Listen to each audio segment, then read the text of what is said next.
Perairan Tobok Batang, Kalimantan Timur menjadi tulang punggung perekonomian bagi masyarakat pesisir Kota Bontang. Kawasan ini masuk dalam segitiga terumbu karang dunia. Di dalamnya terdapat biota laut yang menjadi emas bagi nelayan sekitar.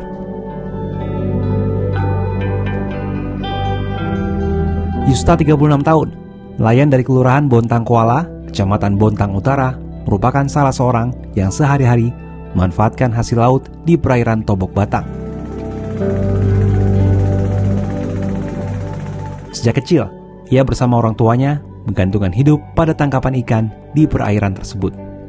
Bontang Kuala ini karena potensi yang sangat besar, pesisir yang dekat dengan laut ini sangat potensi yang sangat besar gitu loh. Orang mencari kehidupan tuh di nelayan. Kalau nelayan kita merusak terumbu karang, ya dia mau cari di mana lagi.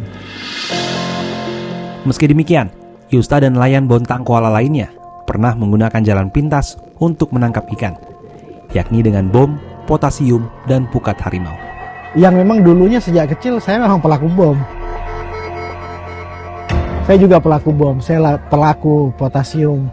Karena memang mereka mengebom itu banyak yang didapat gitu, ketimbang menjaring, mancing ataupun kegiatan lain yang mereka lakukan itu memang banyak yang didapat dari segi pengeboman.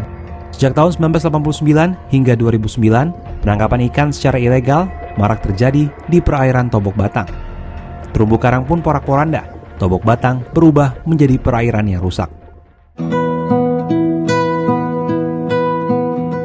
Jusman, nelayan Kampung Selambai, Kelurahan Loktuan, Kecamatan Bontang Utara, terimbas getahnya pada saat itu.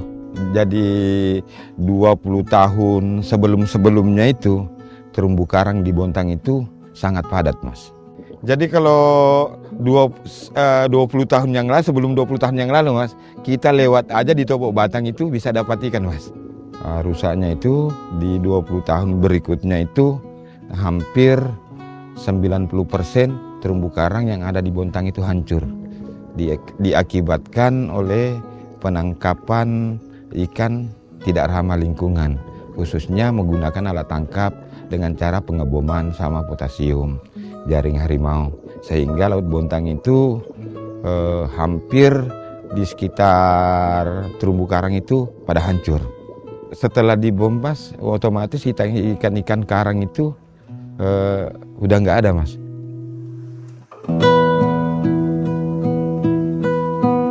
Sebelum perairan Tobok Batang hancur akibat penangkapan ikan secara ilegal, Jusman bisa mendapat tangkapan 10 hingga 20 kg sekali melaut. Namun ketika terumbu karang rusak, tangkapan ikannya pun menurun drastis. 1 kg ikan pun belum tentu dibawa pulang. Pada 2009, Jusman melihat PT Pupuk Kaltim berupaya mengembalikan habitat terumbu karang di perairan tersebut.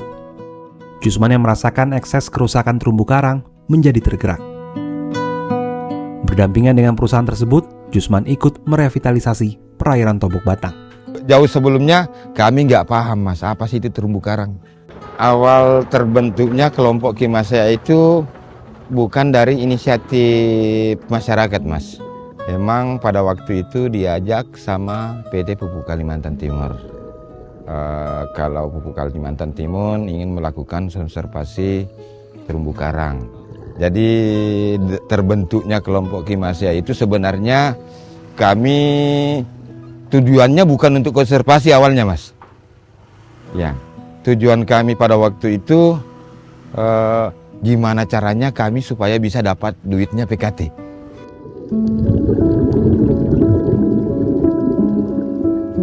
Seiring berjalannya waktu, makin banyak nelayan merasakan dampak positif perbaikan terumbu karang.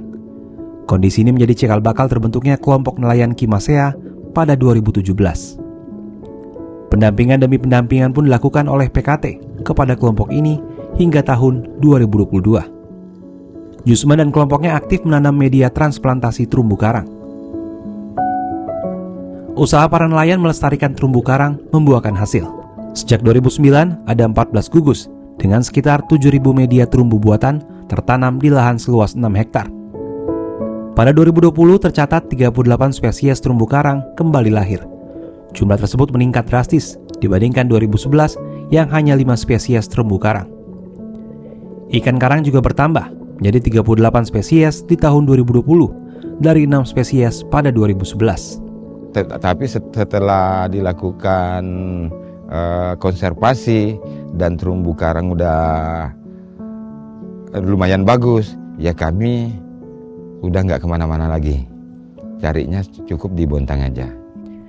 Melihat keberhasilan Kimasea memperbaiki terumbu karang sekitar 2017 hingga 2022, Yusta dan nelayan di Bontang Kuala cemas bila terus menangkap ikan secara ilegal. Ngebom, mereka was-was hatinya karena dijaga oleh Polairut. Tidur tidak nyaman, pergi melaut subuh-subuh sekali karena takut ditegur warga. Dan image-nya jelek kalau kita sampai ketahuan mengebom. Sehingga kemana lari? Yusta tidak tinggal diam. Ia dan para nelayan lain belajar merevitalisasi terumbu karang dengan kelompok Kimasea. Mereka pun membentuk kelompok bernama Karaka. Kebetulan di kelompok Karaka ini Mas, mayoritas pengebom semua yang kita tarik. Kita satukan pengebom-pengebom yang sudah mungkin tertangkap 1-2 kali. Kita gandeng mereka untuk bergabung di kelompok kita dalam rehabilitasi terumbu karang. Karena kalau bukan kita memperbaiki terumbu karang, siapa lagi? Gak mungkin orang luar yang ingin memperbaiki. Kalau bukan dari kita sendiri yang tinggal di sekitaran pesisir, siapa lagi?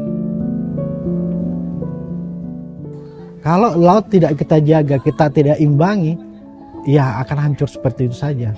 Yang susah dari anak-anak kita nantinya, yang mungkin bisa mancing di laut karena karang rusak, tidak bisa lagi mancing karena ikan gak ada. Karena tempat bertelurnya ikan ya di terumbu karang gitu. Kini nelayan Kimasea dan Karaka menjadi pahlawan terumbu karang di perairan Tobok Batang.